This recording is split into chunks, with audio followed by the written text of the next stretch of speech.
Okay, so you open up Wikipedia to learn about something like alchemy, right? And you think, oh, this is going to be like a quick read about turning lead into gold, Right. but then, bam. Suddenly you're down this rabbit hole of like philosophy and religion and magic. It's true. It's like alchemy is tangled up with everything. Yeah, it's not just bubbling cauldrons and, trying to get rich. Although I got to admit, that's kind of what I was expecting. Haha. I think we all are at first. But you're saying there's way more to it. Way more. So walk me through it. So we're working with the Wikipedia article on alchemy, Okay. and it's dense. Really? Oh, yeah, tons of info. Like way more than you'd think. But it's fascinating. Okay, well, I'm ready to dive in. Okay. So let's back up for a sec. What actually is alchemy? So Really? Wikipedia calls it proto-scientific, which I realize is not super helpful. Yeah, no kidding. But basically... It's like the cool ancestor of modern science. You know what I mean? yeah. It's observing the natural world, but with this spiritual twist. Like this yearning to understand existence itself. And this was happening all over the world, right? Exactly. It's not just one place, one time. It pops up in ancient China, India, the Islamic world, Europe. Wow. It's a global tapestry of knowledge. That's amazing. So if it wasn't all about conjuring riches, what were alchemists after? Okay, so gold was definitely a biggie. They even had a fancy word for it, chrysopoeia, the art of transmuting metals. What now? Chrysopoeia. It's a mouthful. It really is. But it shows how important this idea of transformation was to them. Okay, so they wanted to turn lead into gold. Right. But it wasn't just about bling for them. What do you mean? Gold represented like ultimate perfection and purity. But here's the thing. They weren't just fixated on transforming metals. There's more. They were after the elixir of immortality. No way. Yes, and powerful panaceas to cure any disease. Hold on. Immortality AD curing everything. You were ambitious. That's an understatement. But, it's kind of like what we're still trying to do today. Yeah, modern medicine is still striving for those same goals. When you put it that way. It's just that now we use different methods. Makes sense. But it highlights that core drive of alchemy, this push for perfection. Not just of materials, but of the human body and soul. Okay, so not just gold, but like a golden state of being. Exactly. I kind of like that. And didn't they believe in something called the magnum opus? Yes, the great work. Like their ultimate goal. Exactly. It was about achieving this total spiritual and physical enlightenment. Wow. Okay, and through it all, there's this constant mention of the Philosopher's Stone. Ah, yes, the ultimate alchemical legend. Right, like this mythical substance that could do it all. Exactly. Transmuting metals, immortality, healing the sick. It's like the ultimate cheat code for life. You could say that. Okay, so where did this whole alchemy thing begin? Fasten your seatbelts. We're going on a trip. Okay. Our first stop, Hellenistic Egypt, circa 300 AD. Okay. We're talking Alexandria. I've heard of it. This bustling hub of cultures and ideas. And it's here that Western alchemy as we know it really starts to take shape. So what was happening in Alexandria that made it such fertile ground for alchemy? Well, for one thing, you've got major thinkers like Aristotle making waves. Aristotle the philosopher. The one and only. Okay. And his ideas about the elements were huge for alchemists. Oh, right. The whole earth, air, fire, water. Exactly. He believed everything in the universe boiled down to those four elements. It's funny how those elements still pop up everywhere, even today. You know, right? It's like this ancient wisdom that still resonates. Totally. But in Hellenistic Egypt, alchemy wasn't just about these basic elements. Right. It got all mixed up with Egyptian mythology and those mysterious priestly practices. Exactly. It became this fusion of Greek philosophy and ancient Egyptian secrets. Okay, now that's interesting. And that's where we meet one of the OG alchemists, Zosimos of Panopolis.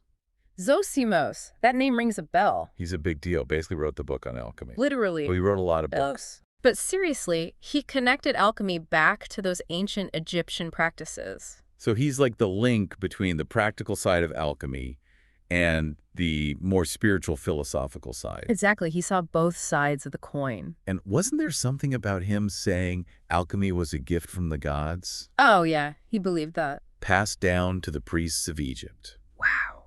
And get this. He also warned that if you messed around with alchemy without the right spiritual preparation, you might attract some unwanted supernatural attention. Whoa. Okay, so alchemy can get kind of creepy. A little bit.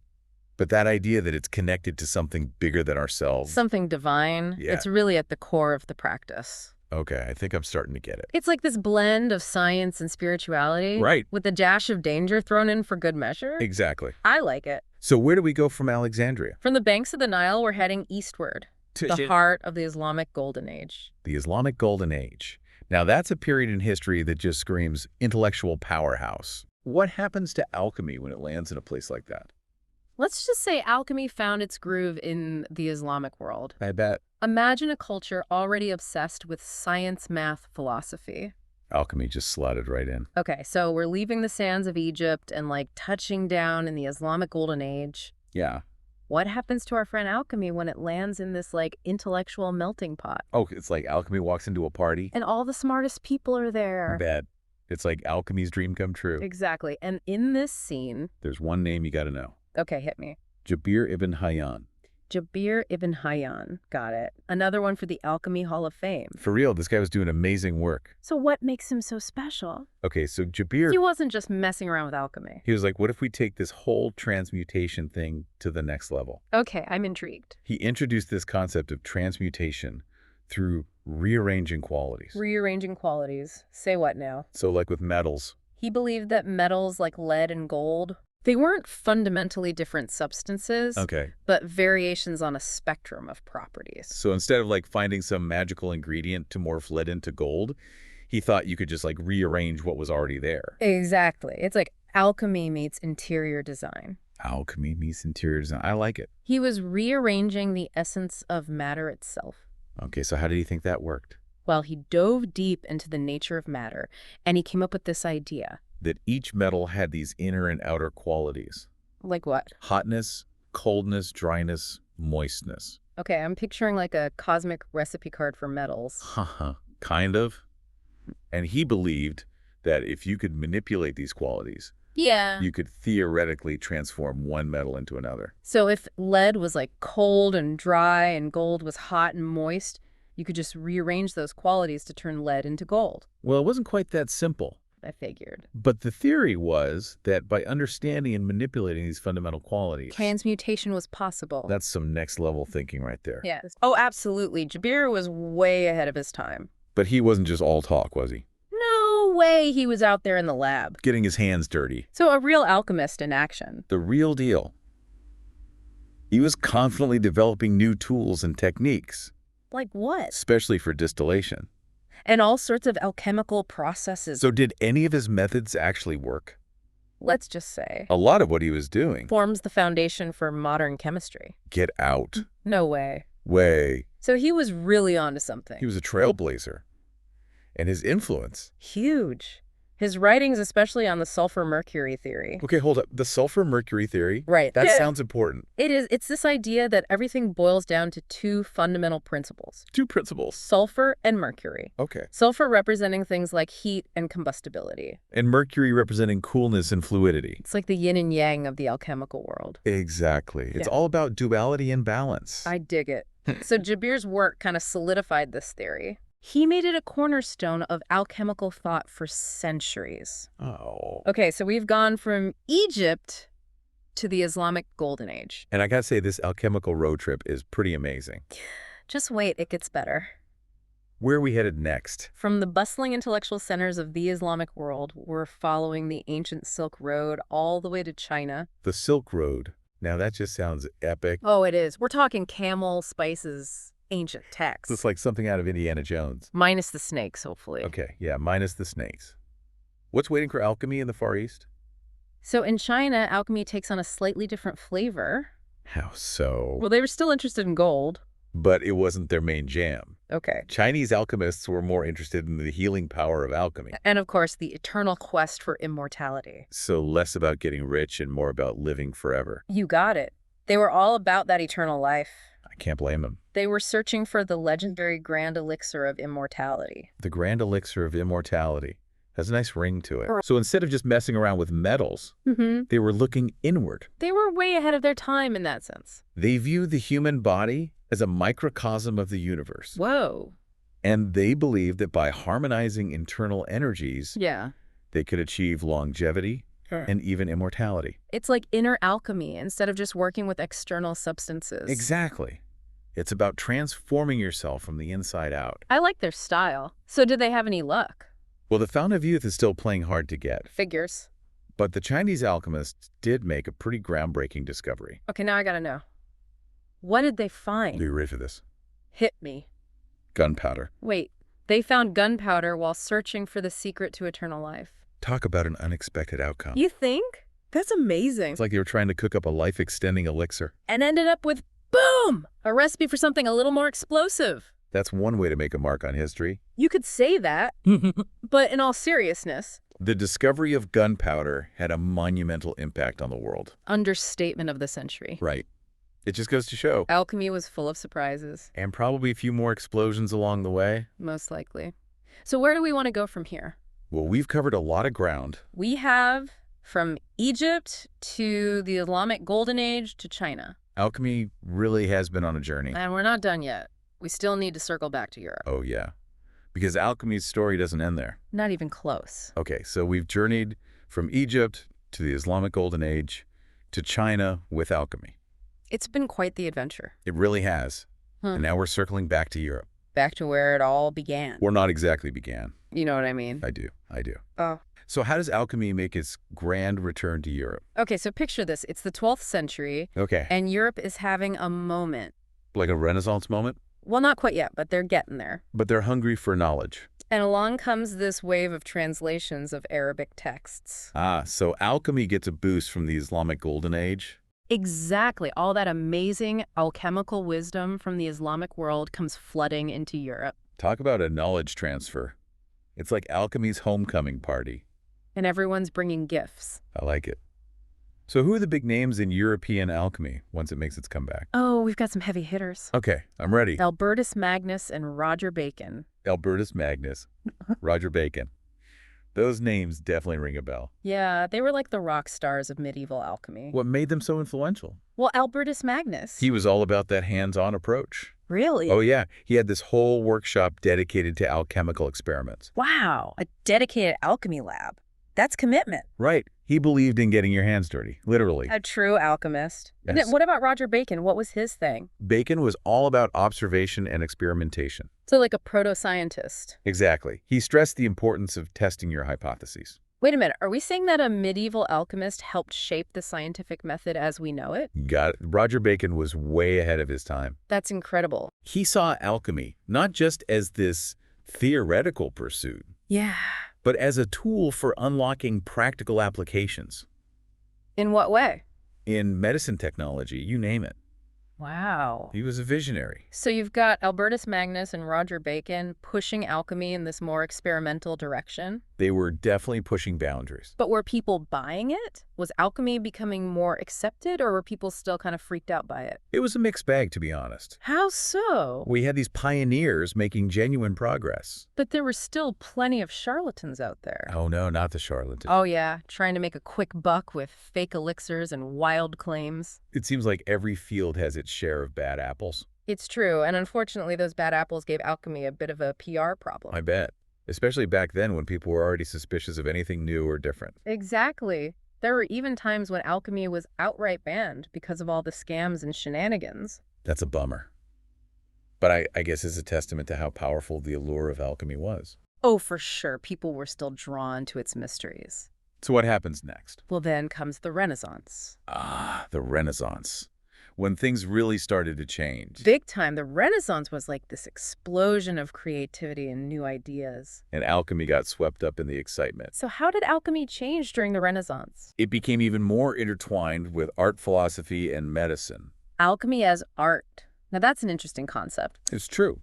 They were using alchemical imagery and symbolism in paintings and sculptures. Wow. And then there's Paracelsus. Paracelsus, the name's so familiar. He was a giant during the Renaissance. Right. He's considered one of the fathers of modern medicine. Exactly. And he was a huge proponent of using alchemy for healing. Really? Oh, yeah. He believed that illness came from imbalances within the body's own alchemical system. So like the human body was its own alchemical experiment. Exactly. He took that as above, so below thing very seriously. That's fascinating. Yeah.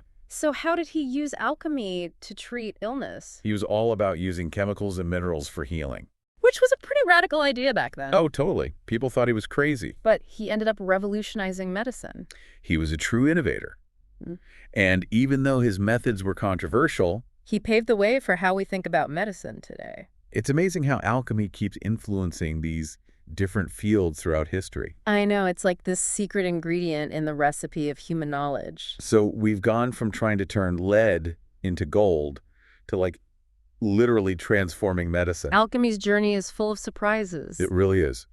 But eventually modern science as we know it started to emerge. It did. And as modern science gained traction, alchemy's star began to fade. I imagine it wasn't an overnight thing, though. No, it was a gradual shift. So it's not like alchemy just vanished one day. Not at all. It just transformed. Transformed? What do you mean? Well, it found new life in unexpected places, like psychology. Psychology, yeah. Carl Jung, the famous psychologist. He was fascinated by alchemy. Really? Why? He saw it as a metaphor for the human journey of self-discovery. Okay, now that is interesting. Right. He believed that the alchemist's quest for the Philosopher's Stone was really about achieving wholeness. So instead of turning lead into gold, it's about transforming ourselves. Exactly. It's about finding that inner gold. I love that.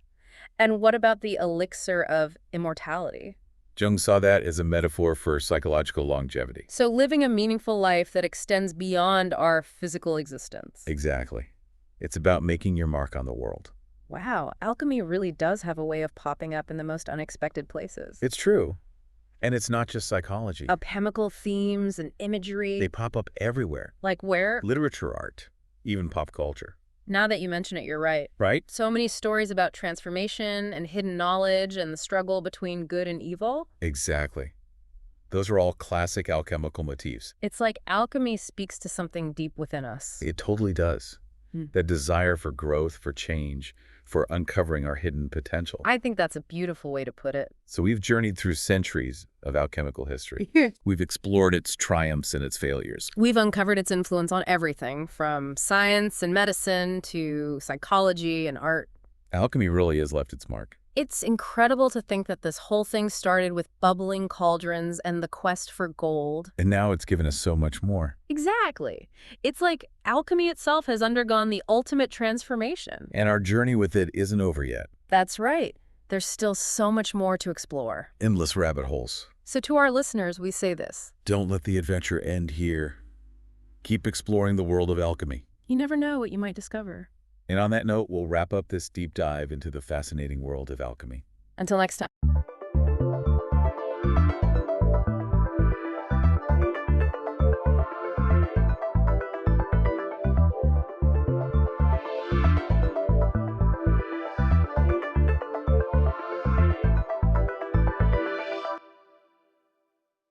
Ever catch yourself drifting off like mid-thought and wondering what's going on in that brain of yours when you sleep? Right. This is a deep dive into dreams. Oh, yeah? Like literally all about dreams. We're going deep with this Wikipedia article on dreams. Okay. And let me tell you, there's some pretty wild stuff in here. Well, one thing that always gets me is how differently ancient civilizations viewed dreams. Oh, totally. Like, compared to us today. They were like, dream dictionaries, sign me up. It's like they thought dreams were giving them winning lottery numbers or something. It's more than just deciphering symbols, though. Yeah. For many ancient cultures, dreams were like a direct line to the divine, you know? Oh, for sure. A message in your dream.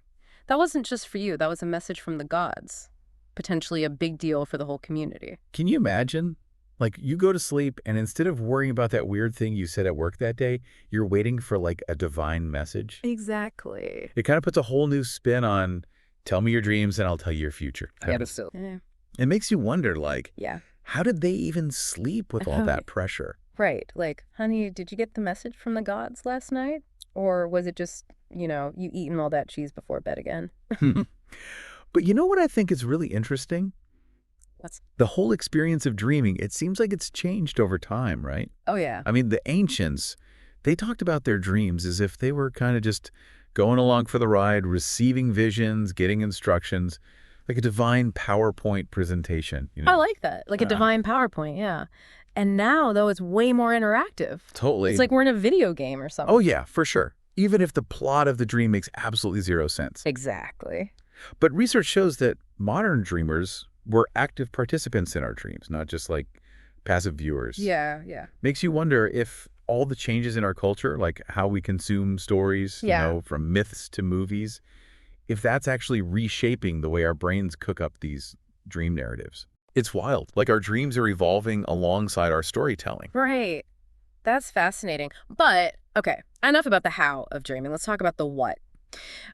This Wikipedia article talks about this guy, Calvin S. Hall. He analyzed thousands, thousands of dream reports. Oh, wow, yeah. And get this, we actually don't dream about sex as much as we think we do. Really? I know. Shocker. That goes against everything. I know. Pop culture has lied to us.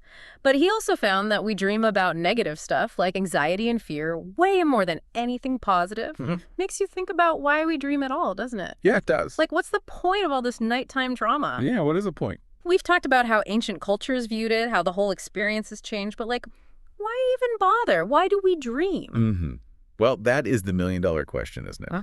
And it's one that's puzzled everyone, from philosophers to scientists, for centuries. Right, right.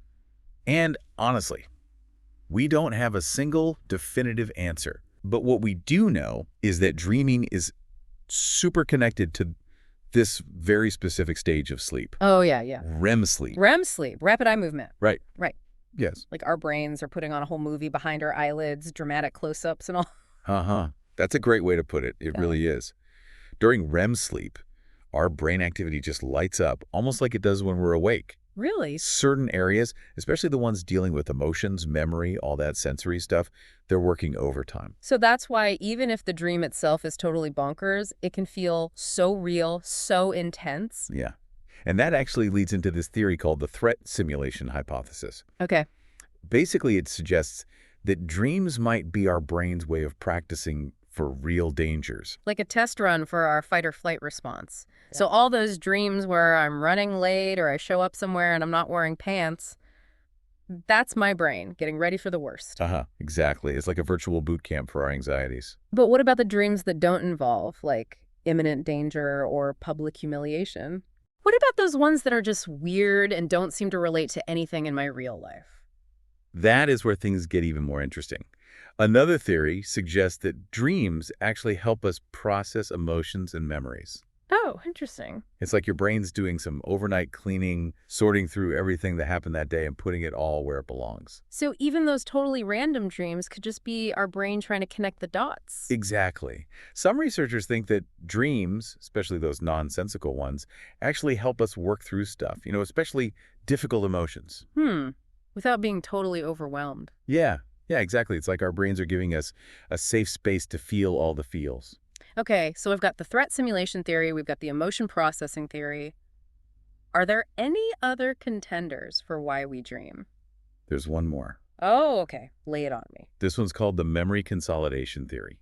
Basically, research shows that REM sleep, when we dream most vividly, is super important for making those memories stick. Oh, so it's like our brains hit save on those important memories while we're dreaming. Yes.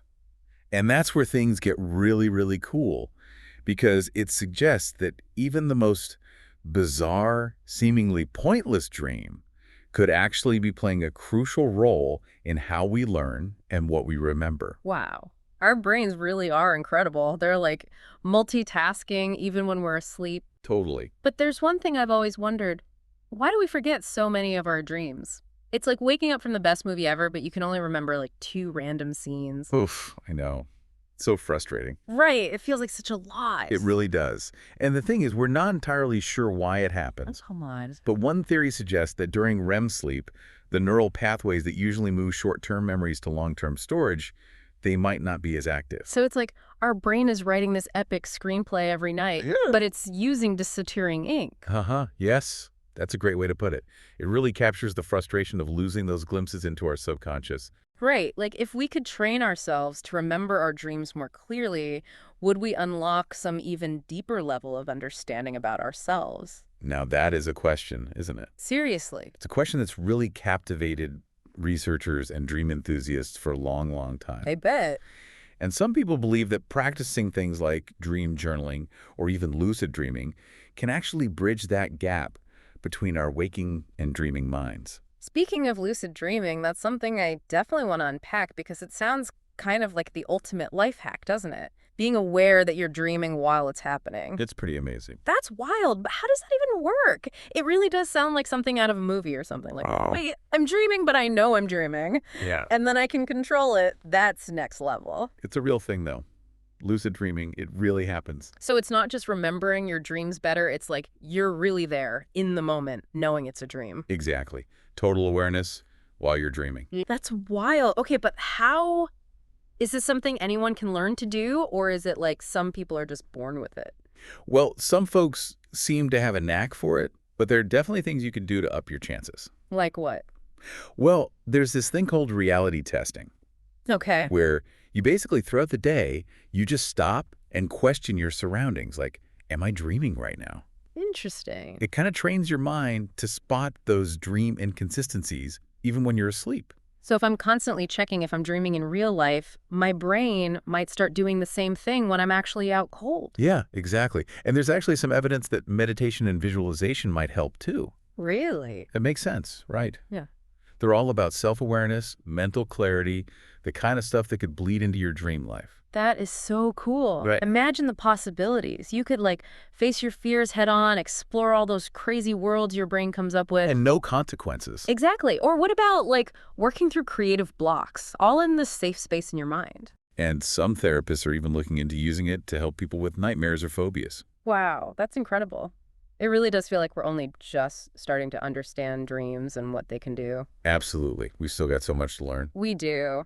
But before we all drift off into a lucid dream state, let's bring it back to our listeners. Okay, yeah. So, bottom line, what should people take away from all of this? Should we all be sleeping with dream dictionaries under our pillows, setting alarms to catch those REM cycles? I mean, dream dictionaries can be fun, but honestly, the most important thing is just to start paying attention to your dreams. Okay, how do we do that? Keep a journal by your bed, jot down whatever you remember as soon as you wake up. Even if it's just a jumbled mess of weird stuff. Especially the weird stuff. Those random details, they can be super insightful. Don't overthink it. Just write it down. Like, our dreams are like these secret messages our brains are sending us. Right. In language only, you have the key to the... I like that. So, by paying attention, maybe we can start to decipher those messages, understand ourselves a little better. Exactly. And hey, you might even find yourself lucid dreaming, taking control of your own little mental movie set. And now that is a thought to fall asleep to. Thanks for joining us for this deep dive into the world of dreams. Thanks for having me. We'll catch you in the next episode where we'll be. Well, you'll just have to wait and see.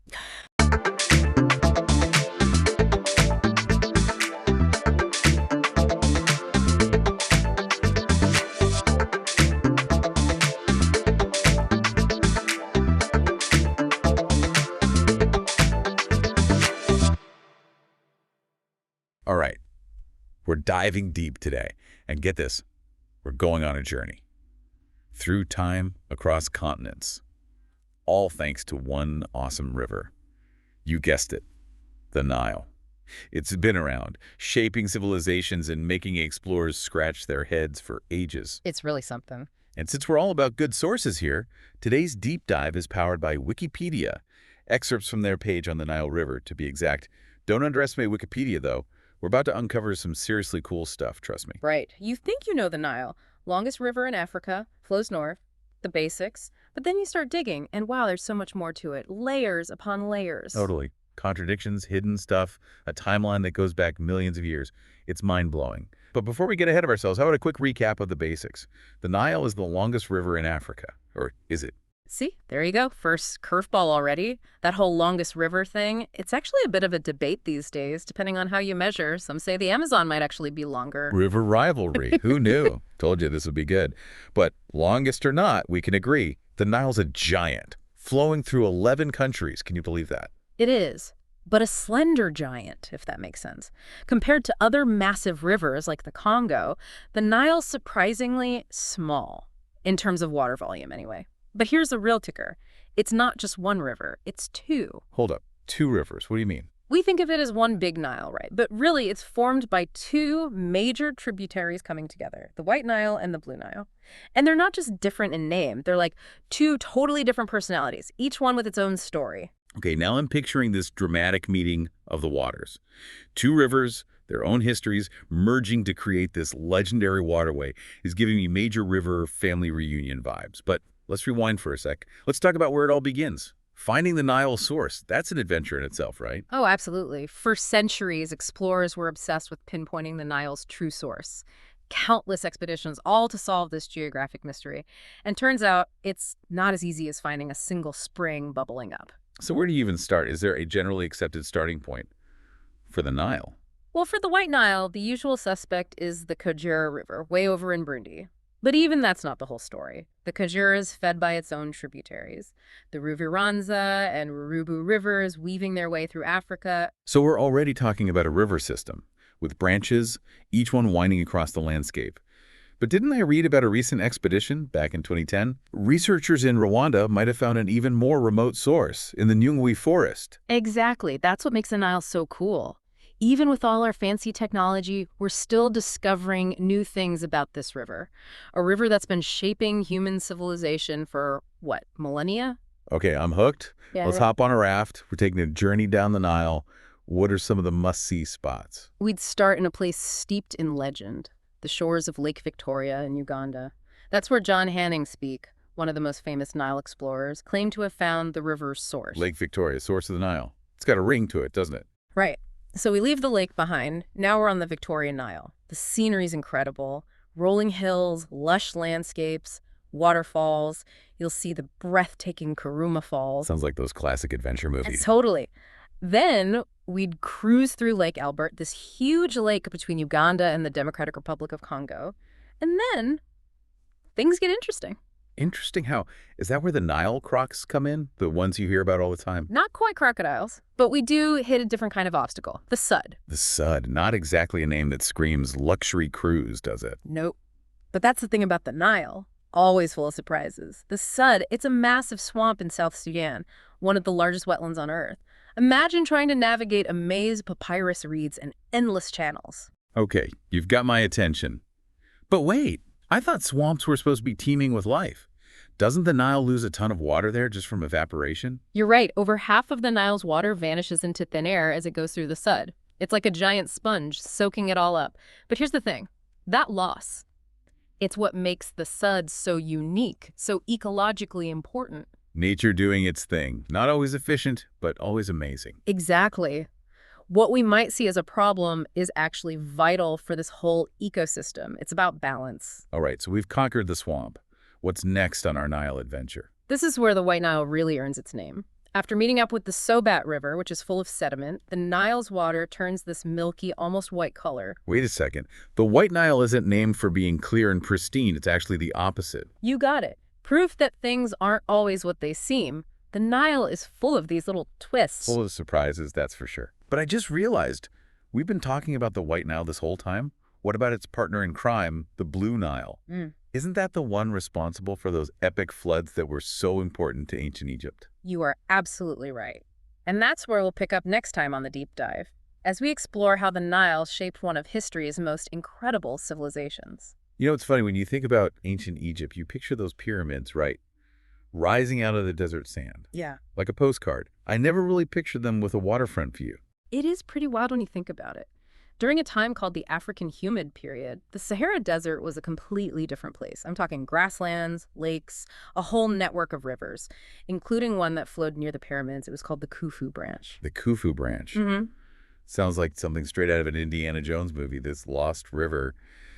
But if it was so important, how did it just disappear? Did somebody, like, turn off a faucet somewhere? Not quite. But you're right, it shows you how powerful geological time is. Over millions of years, the Nile's path has shifted, like, a lot because of tectonic plates, climate cycles, everything. The Khufu Branch was there when the Sahara was wetter. But as the climate changed, dried out, the river slowly retreated. And now it's like a whisper of what it used to be. It's like this whole hidden history right under our feet. These ancient riverbeds telling stories of a time when the Sahara was green. Makes you realize how much our planet has changed. It really does. And these changes aren't just ancient history either. Remember we were talking about the Nile being formed by two main tributaries, the White Nile and the Blue Nile? Well, those are just the most recent versions, in the Nile's history, I mean. Hold on. Most recent versions? Are you saying there were even older versions of the Nile? You could say that. Geologists have found evidence of at least 5 different phases of the Nile, each one from a different geological era. and each one tells us something about Earth's past. 5 different phases. Wow. It's like the Nile we know now is just the latest model in a long line of ancient rivers. Do they have names? These older Niles. Or are we talking Nile 1.0, Nile 2.0? They do have names. And they sound pretty epic, like something out of mythology. The oldest, the Nile, flowed over 30 million years ago. Think about that. And we can still trace its path using satellite imagery. Wait, you can see these ancient riverbeds from space. That's some high-tech archaeology. What else can we learn from these ghost rivers? They're like a window into the past, right?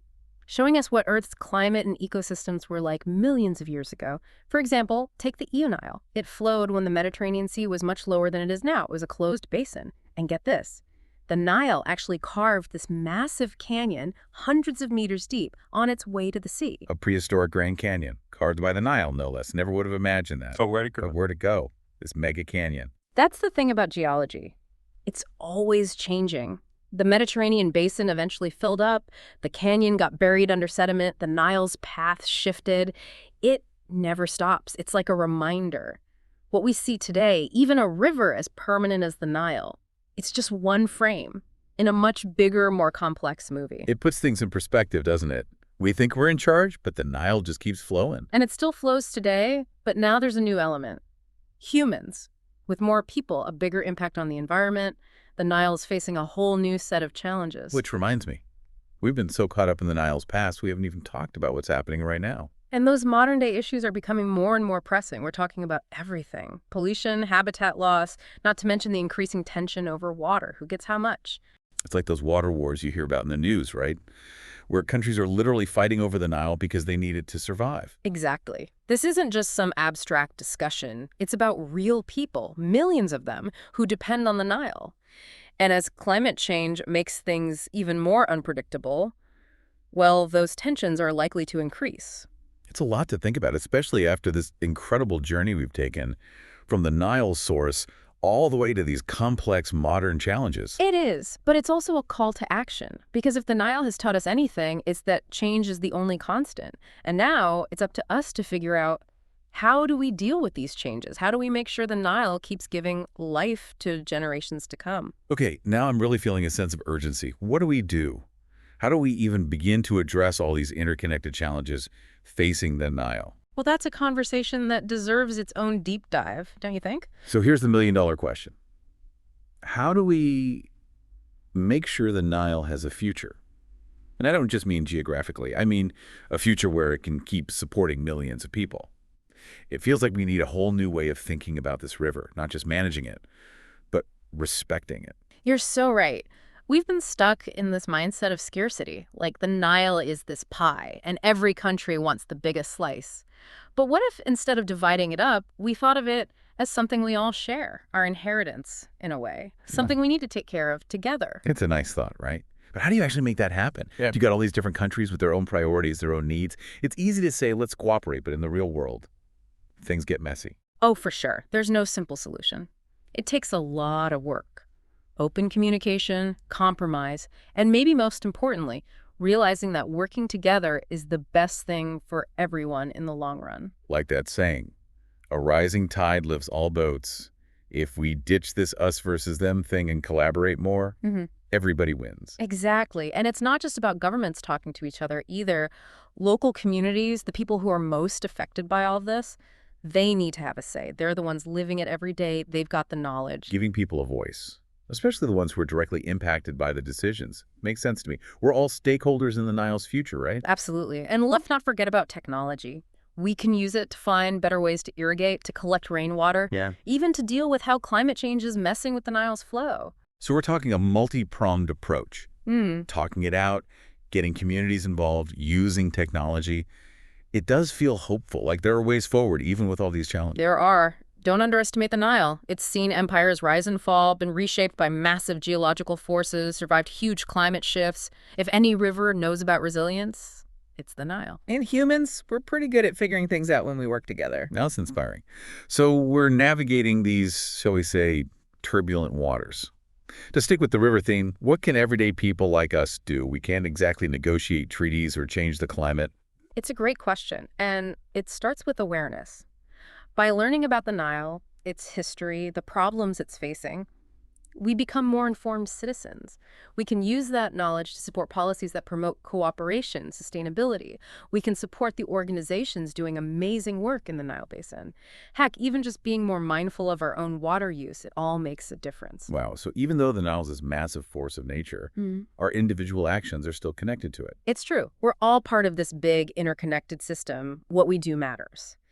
And speaking of connections, throughout this whole deep dive, we've seen how the Nile itself is a symbol of connection.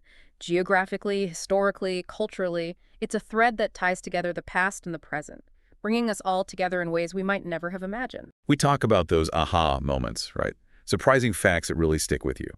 But honestly, what I'll remember from this episode is this feeling of responsibility. The Nile belongs to all of us, and we've got to do right by it. Couldn't have said it better myself. The Nile story isn't over yet. If anything, it's still being written, and we all have a part to play in how it unfolds. And on that note, we'll leave you with this.